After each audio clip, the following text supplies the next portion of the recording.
சூரியன் மெதுவாக உதயமாகிறது. பறவைகளின் கீச்சொலி. பசுமையான காடு. அந்த காட்டின் நடுவே ஒரு பிரம்மாண்டமான ஆறு. அலைகள் மென்மையாக கரையை முத்தமிடுகின்றன. ஆற்றங்கரையில் ஒரு பழமையான நாவல் மரம். அதன் கிளைகள் ஆற்றின் மீது குடை விரித்தாற்போல் நீண்டிருக்கின்றன. மரத்தில் சிவப்பும் கருப்பும் கலந்த இனிப்பான நாவல் பழங்கள் மின்னுகின்றன. அந்த மரத்தின் உச்சியில் இரத்தமுகன், ஒரு இளம் குரங்கு. கண்களில் குறும்பு, இதயத்தில் நிறைய அன்பு. கிளையிலிருந்து கிளைக்கு தாவி பழங்களை பறித்து ஆற்றில் எரிந்து விளையாடுகிறான். அவனுக்கு நண்பர்கள் கிடையாது. ஆனால் அவன் தனிமையில் கூட சிரித்துக்கொண்டே இருக்கிறான். ஒரு பகல் பொழுது. வெயில் கடுமையாக சுட்டெரிக்கிறது. ஆற்றின் ஆழத்திலிருந்து ஒரு பெரிய உருவம் மெதுவாக மேலெழுகிறது. கருமுகன், ஒரு வயதான முதலை. உடல் முழுவதும் கரிய செதில்கள், கண்களில் சோர்வு. நீண்ட பயணத்தில் களைத்திருக்கிறான். கரையில் வந்து மணலில் தலை வைத்து படுக்கிறான். மரத்திலிருந்து இரத்தமுகன் இதை பார்க்கிறான்.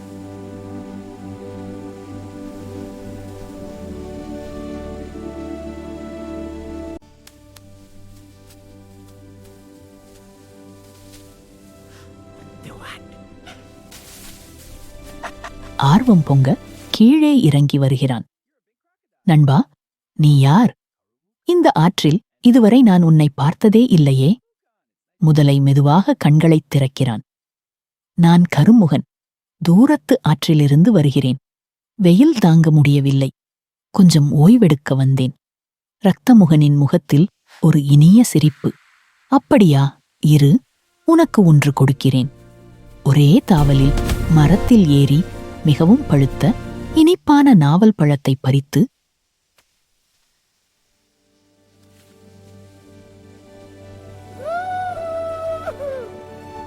முதலையின் முன் போடுகிறான். முதலை அந்த பழத்தை சாப்பிடுகிறான். அவனின் கண்கள் விரிகின்றன. இப்படி ஒரு ருசியை அவன் வாழ்க்கையில் சாப்பிட்டதே இல்லை. நண்பா, இது அமிர்தம். இவ்வளவு இனிப்பான பழம் இந்த உலகத்தில் இருக்கிறதா? இரத்தமுகன் சிரிக்கிறான். இனிமேல் நீ தினமும் வா. நான் தினமும் உனக்கு பழம் கொடுக்கிறேன். நாட்கள் கடக்கின்றன.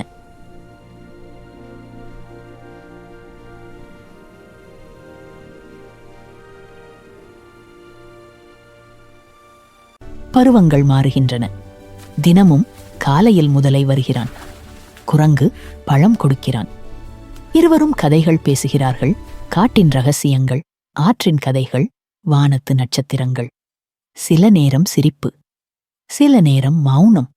ஆனால் அந்த மௌனத்தில் கூட ஒரு இனிமை.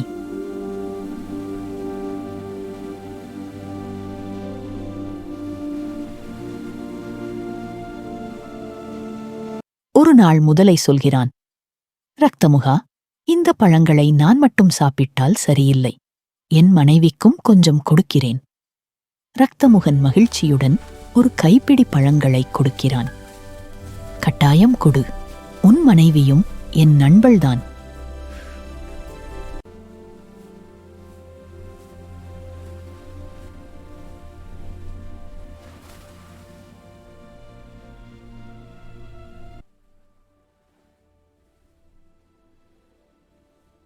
ஆற்றின் ஆழத்தில் ஒரு குகையில் முதலையின் மனைவி கரிமுகி.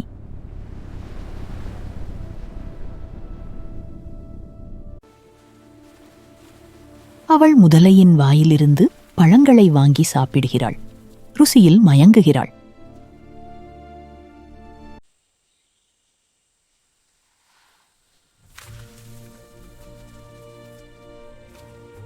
ஆனால் அவள் கண்களில் ஒரு பேராசை மின்னல் போல மின்னுகிறது. இவ்வளவு இனிப்பான பழத்தை தினமும் சாப்பிடும் அந்த குரங்கின் இதயம் எவ்வளவு இனிப்பாக இருக்கும்! அதை நான் சாப்பிட வேண்டும். முதலை அதிர்ச்சியடைகிறான்.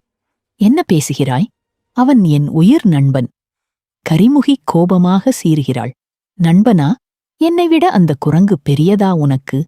அவனின் இதயத்தை எனக்கு கொண்டு வரவில்லை என்றால் நான் இன்றே உயிரை விட்டுவிடுவேன். அவள் உடம்பு போலவே நடிக்கிறாள். தண்ணீரை மறுக்கிறாள். உணவை மறுக்கிறாள். முதலையின் மனம் இரண்டாக பிளக்கிறது. ஒரு பக்கம் நண்பன், மறுபக்கம் மனைவி.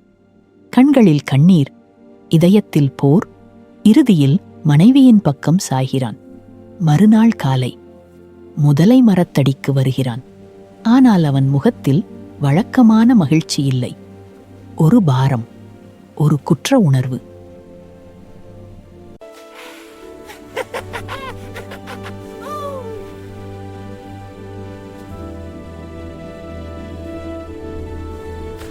ரக்தமுகா, இன்று என் மனைவி உன்னை எங்கள் வீட்டுக்கு வரச் சொல்லியிருக்கிறாள். உனக்கு நன்றி சொல்ல விரும்புகிறாள். விருந்து வைத்திருக்கிறாள். ரக்தமுகனின் கண்கள் பிரகாசிக்கின்றன. உண்மையாகவா? ஆனால் நான் எப்படி ஆற்றைக் கடப்பேன்? எனக்கு நீச்சல் தெரியாதே. கவலைப்படாதே நண்பா, என் முதுகில் ஏறிக்கொள். நான் கொண்டு போகிறேன். ரக்தமுகன் சந்தோஷத்துடன் முதலையின் முதுகில் ஏறுகிறான்.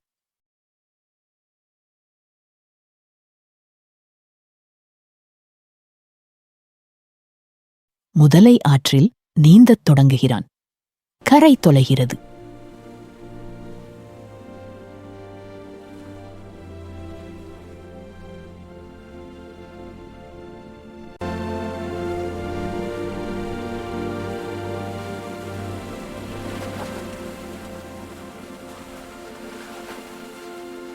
ஆற்றின் நடுவில் ஆழமான இடம். முதலை திடீரென நிறுத்துகிறான். ரக்தமுகன் ஆச்சரியப்படுகிறான். ஏன் நிறுத்துகிறாய் நண்பா? முதலை தலை குனிகிறான். குரல் நடுங்குகிறது. ரக்தமுகா, என்னை மன்னித்துவிடு. நான் உன்னிடம் ஒரு உண்மையை சொல்ல வேண்டும். என் மனைவி, அவளுக்கு உன் இதயம் சாப்பிட வேண்டும். அதனால்தான் உன்னை அழைத்து வந்தேன். விருந்து என்பது பொய். நீ இன்று மரணிக்கப் போகிறாய். ரக்தமுகனின் உடலில் ஒரு மின்னல் ஓடுகிறது.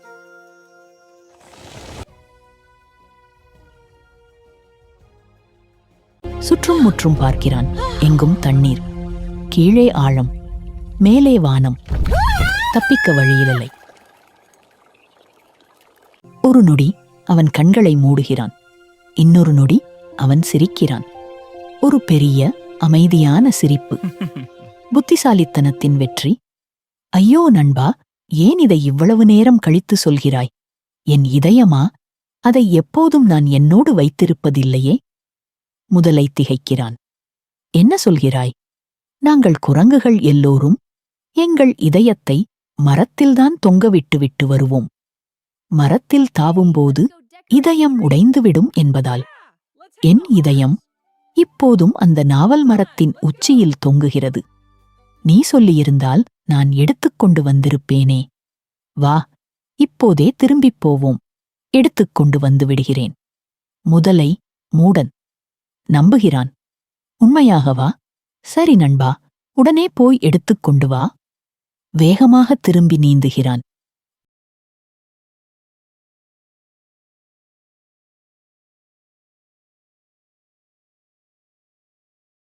கரையை அடைகிறான். ரக்தமுகன் ஒரே தாவலில் மரத்தின் உச்சிக்கு ஏறுகிறான்.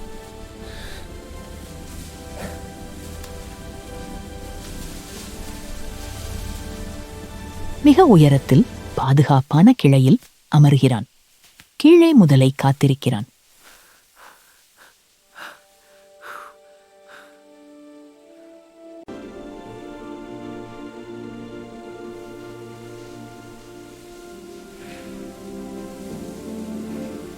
என்ன நண்பா, இதயத்தை எடுத்துக்கொண்டு கீழே வா. ரக்தமுகன் சிரிக்கிறான். ஆனால் இந்த சிரிப்பில் இனிமையில்லை, வலி இருக்கிறது. முட்டாள் முதலையே, எந்த உயிரினமும் தன் இதயத்தை உடம்பில் இருந்து தனியாக வைக்காது. நீ எனக்கு துரோகம் செய்தாய். உன் மனைவியின் வார்த்தைக்காக பல வருடம் காத்த நட்பை விற்றாய். இனி நான் உன்னை நம்பவே மாட்டேன். உன் முகத்தை இனி என் கண்ணில் காட்டாதே, போ.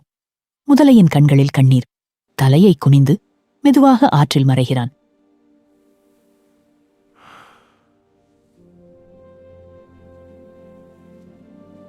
அவன் இழந்தது மனைவியின் ஆசையை அல்ல, ஒரு உண்மையான நண்பனை.